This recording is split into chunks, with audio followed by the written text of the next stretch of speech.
You're listening to Let's Get Surety. Let me hear your bonding talk with Kat Shamapande. Hey everyone, welcome to Let's Get Surety. We have today with us my co-host, Mark McCallum. Hey Kat, glad to be here. Thanks for joining us today, Mark. And our guest today is Jack Callahan. He is a CPA and partner with construction industry and construction industry leader at Cohn Resnick. Hey, Jack. Kat and Mark, thank you so much for the opportunity to be here. Wish these were much better circumstances, but we're trying to help you, give you as much information as we can on what's happening on a day-to-day basis here, working through this amazingly very unusual times that we're living in. So thanks for having me. Yeah, thanks for joining us. And you may notice our voices sound a little different than they have on some of our other podcasts. We are recording this podcast from our home studios. I'm saying studios in air quotes. So we're all learning how to work remotely, and we're doing that with this podcast as well. And today's date is March 31st as we record this podcast. So Jack's going to share with us some information from his perspective as a CPA on how we can work to find stability and manage through this time of crisis.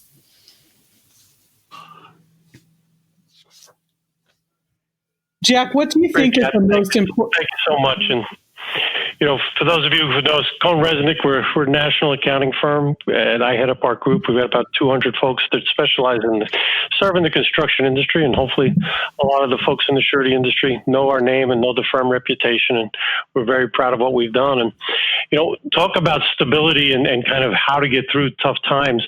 It was 2 weeks ago on a Friday, we took the 100 people in the local office that I'm working at into the parking lot so we could be socially distant, and told everybody, pack up your bags and you're going to be working from home for the foreseeable future. So it was that quick. It was that sudden that decisions were made, and we've been kind of reacting to it on a day-to-day basis. We know our clients have been reacting to us as well. And just I'd like to use this as a kind of a public service announcement on the behalf of all of us CPAs out there. Sureties, bonding agents, your statements may well be late. It's going to take us a little. We're working as hard as we can. We're trying to work remotely. Our clients, in many cases, are working remotely, but we're doing what we can.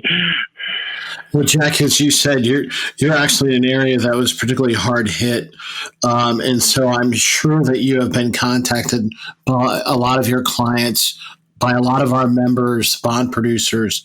What are some of the first things that your clients need to be thinking about right now? Mark, the essential thing for all of our clients and for us at Cohn Resnick is the safety of our people and the safety of the work sites and the environments that we work in. So first was let's take those steps that we needed to do. And for us, it was getting people to work remotely, all the new rules around social distancing.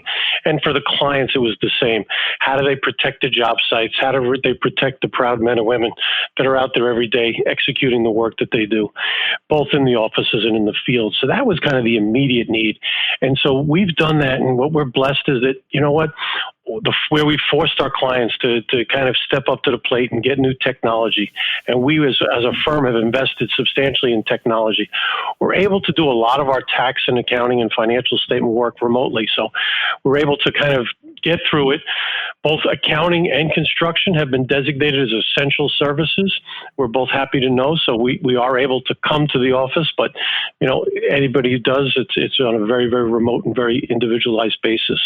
So right now it was securing the resources. And then right on the heels of that is once the people are safe and once your job sites are safe, what are you going to be facing right now? And it changes every day, but clearly is through all of our discussions, cash is king.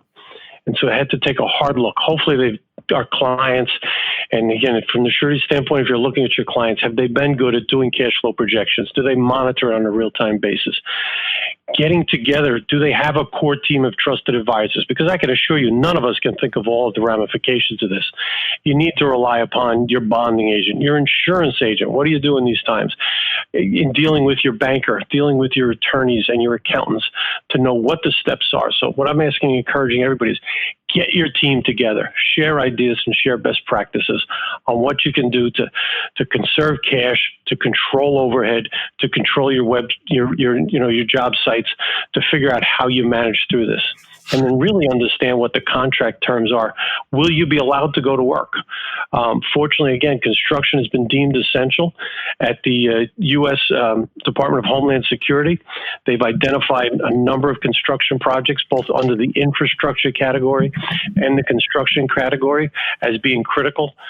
But that hasn't stopped the mayor of Boston and the governor of New York and others to shut down segments of our construction industry as quote unquote non-essential. So there'll be some challenges, there'll be some issues, but each one of us needs to know from our clients what kind of jobs they have, how are those jobs being impacted, and then how are they personally being impacted along the way here.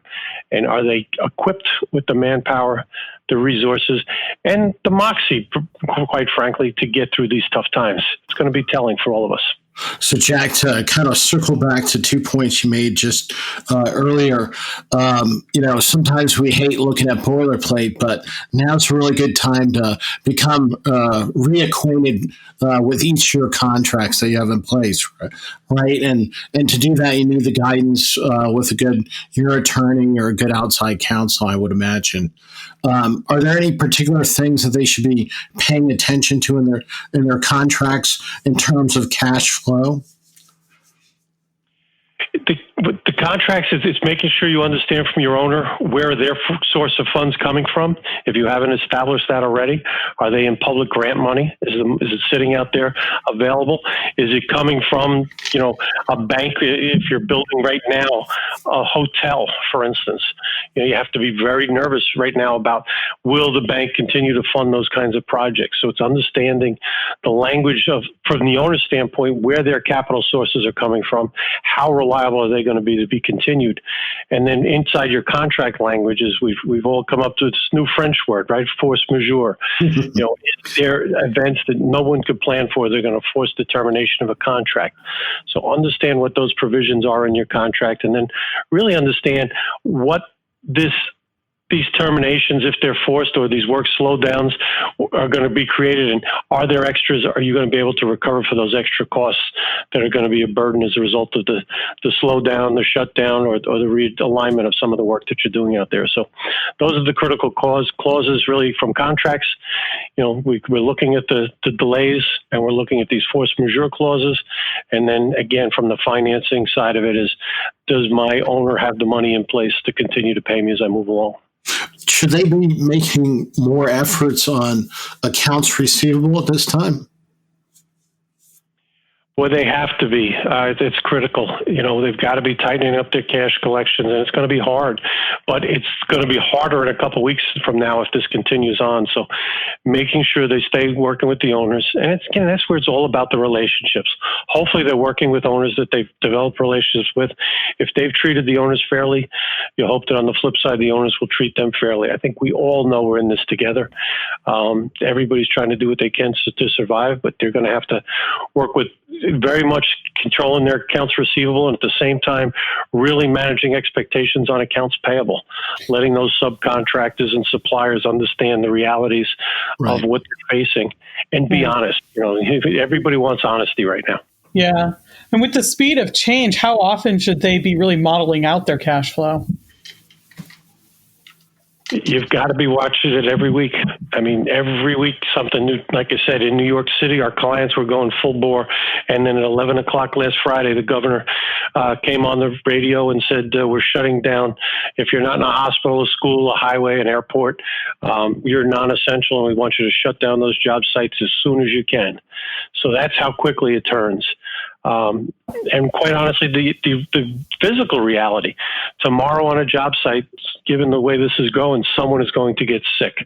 And when that person gets sick on the job site or is afraid that they might have come in contact with someone, a whole new protocol has to go in to clean the site, clean all the equipment. And so that's going to have a daily impact. So you really got to be looking at this. I hate to say it, but it's got to be a daily, weekly process, but at least a weekly process of where are we today? What changes do we have to make, and where we've been able to go to work on Monday morning. Right. in terms of managing your overhead, I imagine that's also critical. I think you touched on that. Is there some further advice you want to give? The critical thing is 3 weeks ago, nobody had enough manpower. Everybody was fighting for where they were going to find labor, where they were going to find the manpower to produce the work that they needed. And now all of a sudden we're looking at, we can't keep everybody that we had. So it's a very wild dynamic. And, the fear is if you turn these people over, if you start to lay people off, if you start to furlough folks, with what's been passed in this CARES Act that the president signed into law last Friday afternoon, folks are going to be able to take home $1,100 a week to stay at home in the New York and New Jersey area. So there's going to be some real concern, and they can do that now for 13 weeks. So how motivated a worker's going to be to come back after you've terminated them and laid them off? And then there's going to be these other offsetting industries that are not going to be impacted. And will there be a chance for other people to try and look and expand their labor force in these tough times? And this is where construction may actually benefit.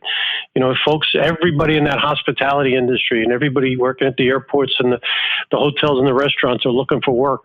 Is this a good time if you are in one of those essential services and able to continue to work?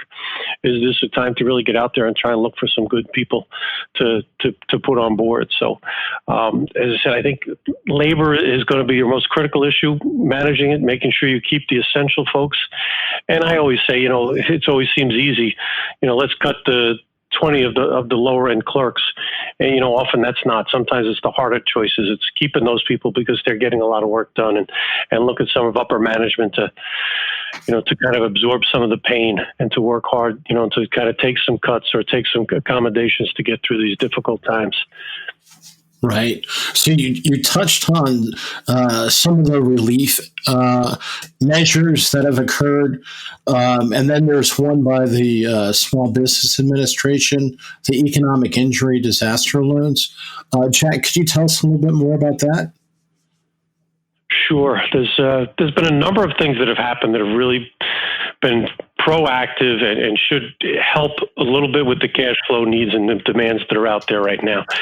First, we got extensions of the tax filing deadline. So we got to, where I used to say, well, at least tax season was in a miserable time of year. They've now pushed it back to July, which is going to be real tough for folks in a lot of parts of the country, but it's something we'll get through. But with that came the deferral of not paying these estimated taxes. So those estimated taxes that would have been due on 4/15 have been pushed back until July 15th. So we've given some recognition there. And then out of the plan, there are two Small Business Administration programs right now. There's the Economic Impact Loans, the EIDL loans that are being serviced through the Small Business Administration. And we encouraged all of our clients to run onto those websites. And sometimes it took hours to get through, but you begin the process there. And it's not a painful process. You can go through, they're asking for a lot of information, tax ID numbers, a lot of copies of financial statements and things to get loaded up. But you go through that process and then, you wait for approvals. And you can get up to $2 million under those EIDL loans that are out there. Those will be at 3.75% interest. They're 10 to 30-year notes, and interest payments on those are going to be deferred until starting in 21 rather. So those will provide some immediate relief. No sooner did we encourage everyone to go to that SBA website than the CARES Act passed. And buried into the CARES Act is what's maybe even a more powerful. It happens that quick every day. Like I said, whether you adjust, you adjust on the fly. Yeah, it feels like it's changing every hour. It is, and as we get definitions to what's in the CARES Act, we'll take, because it was 835 pages to try and work through. So there's going to be modifications, but that has this very powerful payroll protection plan. And the payroll protection plan loans, these will also be administered through the small business, but these are going directly to your local banks. Right. So what you have to do today, every one of our contractors, everyone, and from the surety side, The surety agencies themselves can certainly avail themselves of this. So if they're going to have their own cash flow needs, so they should be reaching out to their local banker. And for our contractors, we're encouraging to get to their local bankers, because we are being told that by Secretary Mnuchin that this Friday, the PPP loan application forms will be available in the banks. The banks have told us that they're going to take care of their customers first. So now is not the time to be searching for a new banking relationship. It's the time to be kind of shoring up the relationships that you have and letting them know that you're coming, letting them know that you're going to be prepared and that you're going to be looking for a loan under this plan. What this plan allows is for you to borrow an amount that's calculated as 2.5 times your monthly payroll. So you take your payroll, union benefits, all your payroll taxes, all your benefits to the men and women working for you, and you take that loaded up number and you multiply it by 2.5, and that is the maximum amount of the loan, up to a cap of $10 million. So if you work through that math and you've got $1 million a month in payroll, you're going to be able to ask for $2.5 million loan. Now, here's the really fascinating part of this, and what's the powerful part of this, is these loans are forgivable. They're 100% forgivable. So the local bank is giving you money that they don't expect to ever get paid back. Now, there are a lot of strings, a lot of bells and whistles tied to this. Okay, the money, when it comes in, can only be used for certain purposes. It can be used to pay payroll. It can be used to pay rent, pay note payments. It can be used to pay the employee benefits, unemployment plans. All those kinds of things can get paid out of it. But then we turn to the forgiveness, and the forgiveness is a couple of factors, and it's going to get complicated. But if you maintain your existing workforce, and at the end of this, there's going to be a measurement period. Let's call it, for argument's sake, here, June 30th.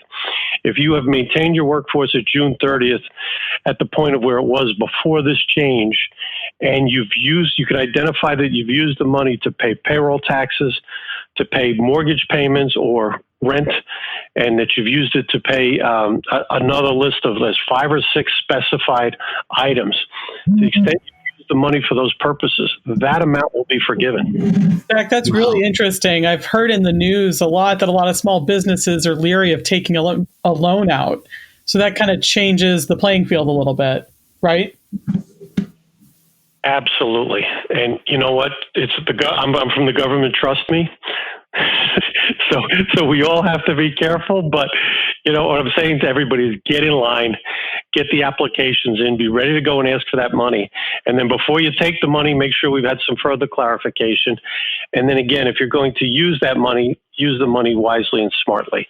And so what we're saying to our clients is, look, if you're going to have to cut back, and if you're able to go to work, this could be found money, really. You could work on a job. Their men and women could be production for the job site. For your agents could be writing bonds. They could be writing insurance. They could be doing work on a daily basis and have those costs forgiven as a result of the outcome of this loan. Conversely, if you've had to lay people off, can you bring the people back over time so that you can start to get prepped up for what's going to come out the back end? When I'm very optimistic that there's going to be a lot of work, is going to get deferred for a short period of time, but on the backside, it is going to be a lot more work out there. So those are the two plans. At varying sides of these agreements, it sort of says you can and you can't use one or the other. The way we're reading it right now is that you can take loans under both, and then the one has to be paid off, basically a refinancing out of the second loan when it comes in. So we're encouraging our clients to stay on the track on both of those loans.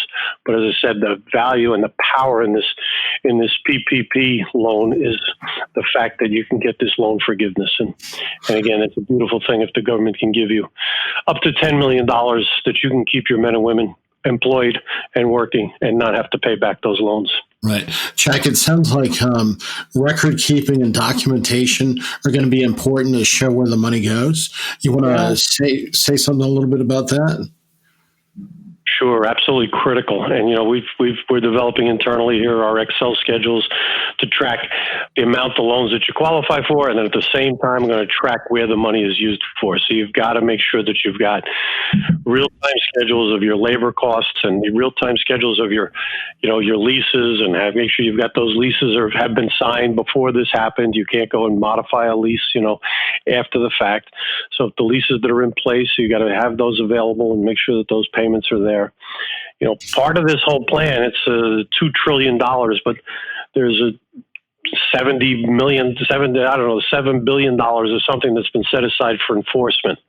So there are specific allocations buried in here for people to come over and look for what's going to happen on these loan forgivenesses. So you've got to make sure that you're keeping the books and records. Work with your accountants, work with your attorneys to fully understand, what you qualify for, and then to fully understand how you track this, this forgiveness clauses, because it's going to be critical, and you want to do it right. You want to take full advantage of it, but no more. Again, it's at its heart, it's supposed to rescue us and keep everybody working, and I think again it can do that very powerfully. But those people looking to take advantage of it, I can assure you that Big Brother is going to be watching very closely. Right. Is there also help available at the state level? Are you seeing any state programs in your area? There are, but again, maybe I'm just callous to it. I'm looking at the amounts as almost being too small for most of our clients. There's $10,000 grants, there's $20,000 grants. Most of what I'm seeing at the state level are smaller grants, which again may well help some of the small businesses. The mom and pops that are trying. Right. The $10,000 could go a long way to pay their mortgage and to pay their rent for a month or two until hopefully they're all back to work. But yes, every state has got a website, and you can track and find out what's out there. But as I said, for the most part, I'm seeing those as smaller grants. But the one in the EIDL loans, there's a form to fill out there that I think is almost giving you $10,000 to fill out the form. It says even if you don't qualify for the loan, they can grant you the $10,000 under the grant. So that's incredible. That is. Yeah. There's stuff out there. You got to know it, and you got to pay attention to it, and work with your professionals to make sure you're in position. As I said, I think this goes very much to your agents and to because they're all going to be impacted if their clients are having cash flow needs. It's going to impact their ability to pay their premium. So yeah, absolutely. There's going to be some pain to work through. A lot of great advice to find stability in this time of crisis. That's for sure. Thank you, Jack. Thanks, Jack. And if anyone's looking for more information, I know CohnReznick has some more information up. Where should they go to find that? At our www.CohnReznick.com, it's actually right on our homepage. There's a specific link to our coronavirus resource center, and there will be links. We've got a webinar this afternoon that's actually we oversubscribed, so they'll be available. All the information there, if you'll register, will be available later on this afternoon for everybody to get their hands on. So again, go right to the CohnReznick website and get that information. And really importantly is reach out to your trusted advisors and make sure that you got them all on board working with you, giving you the information that you need to get through these very challenging and difficult times. It's like we always see in the surety industry, the relationships are what this industry is all about. So thanks, Jack, for joining us. Yeah, terrific, Jack. Thank you. If you'd like more information or to hear from Jack or read his blog post that's featured on NASBP's website, you can go to www.nasbp.org.